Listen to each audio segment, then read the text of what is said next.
ഇനിയിപ്പോൾ ഇവിടെ നിന്നിട്ട് കാര്യമില്ല, നാട് വിട് തന്നെ ഉള്ളൂ രക്ഷ കേട്ടോ. ഞാനങ്ങനെ കവറിൽ എല്ലാതും ആക്കിയിട്ടുണ്ട്. പോയാലോ പോകാൻ പറ്റും, ഇത് അടിച്ച് കഴിഞ്ഞിട്ട് പോയാൽ മതി എന്ന് നമ്മളെ കസ്റ്റമർ അങ്ങോട്ട് പറഞ്ഞിട്ടുണ്ട് കേട്ടോ. അപ്പം എന്നാൽ അടിച്ചിട്ട് പോകാമല്ലേ. അടിക്കാൻ ഇതാക്കണം, ഇതാണ് ശീലമുള്ളത്. സാധനമാണെങ്കിലോ അലാക്കിൻ്റെ അവിലും കഞ്ഞി എന്നും പറഞ്ഞാൽ ഇതാണ് എനിക്ക് അടിക്കാൻ തന്നത് കേട്ടോ. പർദ്ദയാണോ അബായയാണോ ഇതിനെന്താ പറയാമെന്നും കൂടി എനിക്കറിയില്ല. ഏതായാലും ഞാനൊന്ന് അടിച്ച് നോക്കട്ടെ.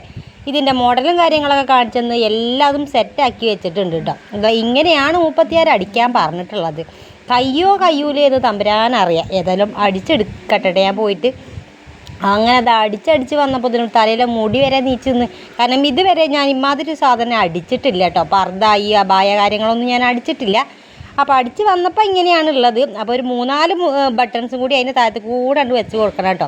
ആകപ്പാടില്ലൊരു പണി ആ ഒരു താഴത്ത് കൂടെ ബട്ടൺസ് വെച്ച് കൊടുക്കുക എന്നുള്ളതാണ്. അപ്പോൾ കൈ ഇതാകണം, ജീബൂബാൻ്റെ കൈ ഉണ്ട് കേട്ടോ. അപ്പോൾ ഇതിനെത്ര റേറ്റ് വാങ്ങാമെന്നും കൂടി പറയണം. പിന്നെ സപ്പോർട്ട് ചെയ്തോളി.